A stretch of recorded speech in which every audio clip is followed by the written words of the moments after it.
Hey everyone, it is Thorn. I hope you have had a nice spooky season. It sort of continues into November. I'm on the road. My father's been really sick, so there's been a lot of travel and kind of like familial stuff happening on my end. But I had some thoughts, and I always have to stop and think about, like, is it going to be a blog? Is it going to be a video? And sometimes blogging just takes me a lot more time. Sometimes like an idea percolates or it kind of comes out while I'm writing. Other times I hit record and just kind of, I process verbally. So we'll see where this goes. But I think more so than I have been in the last couple of years, I've been very conscious of the sorts of articles that come out around Halloween, where it's like, let's look at this seemingly regular person who does witchcraft. And this has been a Halloween occurrence in my life. For at least 20 years. It's been popular at least since the late 90s that I can think of. Like, you could pretty reliably count on like the local paper, keeping in mind I grew up in the Washington, D.C., Northern Virginia area, so the local paper is the Washington Post, right? You could pretty reliably count on them like finding somebody and doing some kind of feature that was basically like, look, witches in our community. And it was always sort of spun as like a combination of witches, they're just like us, and also like, look at this weirdo, the same thing happens here where I am now in Alabama, in Huntsville. There's always like local features. And most of the time from year to year, it's even the same people featured. I remember too, growing up, there was this like year ongoing when I was in high school where some, Wiccan priestess was trying to get like, a Wiccan prayer added before like some kind of official like city council type meeting sort of thing. And every few months there would be some feature about like the Wiccan priestess who wants to, do whatever. And it was always framed as like, Wiccans think they're normal. And like, isn't that interesting and novel, but like, also look at this weirdo. And stories like that have always made me really uncomfortable. Even though like I've actively consumed them. Like I have clippings from years of that, like tucked in my kind of teenage book of shadows. And there's so many mixed feelings around like popular media portrayals, particularly like journalism, like journalist portrayals of witches. And I feel like I want to suss that out a little bit. So I think kind of like a natural source of the discomfort offhand, like the most obvious one, is that they always feel like a teeny tiny bit exploitative. Like it's always like, there's always a twinge of look at the weirdo. And like that's why people buy tabloids and read news. Like we want to look at the weirdos, right? Like that's what TikTok is, right? Like us looking at the weirdos. And when that lens is turned on you, on me, on us, like that's really uncomfortable. And then that feeling of gratitude when like actually the article doesn't do that very much, or doesn't do that very explicitly, or does less of that than it has in previous years. So like a feature came out in the Washington Post this year on a young witch who's very active in social media communities right now, who's great. And it was a really beautiful article. It was really well done. And it was nice seeing that. But I still kind of get these like uncomfortable feelings that I really couldn't articulate what it is. And I think sometimes it's, I've been thinking about this, and then I was watching conversations surrounding that article on like other parts of social media, particularly social media like on Facebook, where the demographic tends to be a little bit older. And I was listening to the commentary being made by pagans and witches who are substantially older, have been around in the communities for a long time, like people like, let's say like in their 50s and 60s and above.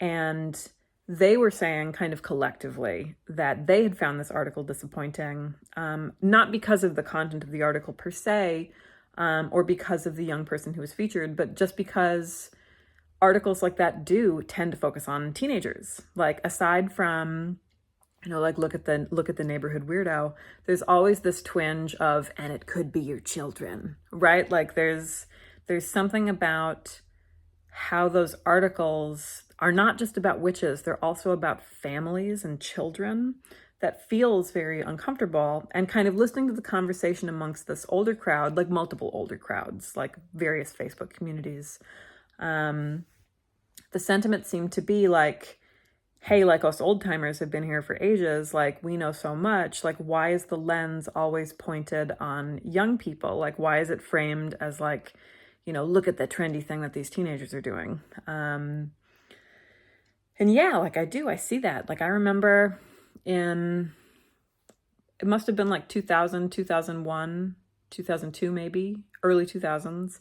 17 magazine did a feature on Guinevere Rain, right, the teen witch. And this was after like Silver Ravenwolf's Teen Witch had been popular for several years. And it was like witchcraft was always framed as this thing that like particularly teenaged girls are into. And like you definitely still see elements of that. Like when we see witches featured in newspapers, in media, it's very often like young women, or it's like kind of kooky, eccentric people who, I don't know, like nobody's like interviewing like the pagan like accountant or whatever. I don't know. Right, like who wears khakis. So I don't know, like, but I've really been wrestling with that because I think it's related to this discomfort that I also have about I kind of don't know how to frame this, but when I think about like elite publishing or like kind of the illiterati side of like pagan publishing, whatever, when like, when organizations that are known for being like smart and intellectual reach out and they want to talk about witchcraft stuff, like they only ever ask people from like upper middle class, like in like New York, right? Like they only ever talk to people with like advanced degrees, and it's like, look, this person has like advanced degrees and is also a witch. How does that happen? And you end up cutting out like the majority of practitioners who like don't live that way. Like they don't live in big cities. They don't have lots of letters after their name. Like they're not, like featured in, I don't know, just there's something about those kinds of articles and those kinds of features that necessarily obscure more than they reveal. So anyway, that's just kind of been on my brain. And I think it's connected to a lot of the tensions that me and probably a lot of you feel generally about witchcraft on social media, paganism on social media, the occult on social media. This idea that like, simultaneously, we have all of these cameras pointed at us, right? Here's me pointing a camera on myself. And yet our practices continue to be so obscured. Like nobody gets it quite right. Nobody is representative, nobody whatever. And like that kind of dissonance of, on the one hand, being excited to see oneself represented in a positive way, or at least an increasingly positive way, and not feeling represented at all because, well, why did they ask that person? Their witchcraft doesn't look like mine. I'm not represented in this definition or this feature or whatever, which is, I think, increasingly how a lot of old timers, folks who've been around for a while, not necessarily like folks who are in different generations, although often they are. I think that's a lot of the times how like old timers feel, where increasingly like witchcraft looks different. And I'm not saying that's a good or bad thing, but none of us can individually represent everybody. And there's this sort of assumption, whether we're talking about a popular TikTok account or a newspaper feature, there's this sort of assumption that like we're all representing a big community. And I think even as much as we talk about how there are different kinds of witchcrafts and everybody's witchcraft is different, there's still something deep down that like thinks that we're talking about something collective or wants to be part of community. I don't know, like it's just fascinating. And what's the word I want? I don't know. Discombobulating. That's not the word I was thinking of. it makes me feel squishy and weird on my insides and in my brain. So something to think about, like when I have impulses to kind of step back from social media, or when I don't want to engage on social media, or when I don't want to engage in like popular perceptions of witches or whatever, like a lot of the times it's because of those kinds of feelings, and I just haven't really articulated exactly what it is, except like it's a way of it's being obscured, it's a way of not being seen, and I don't know. Anyway, I would love to know if any of you have any thoughts about that. Yeah, like, happy November, and I will talk to you all soon.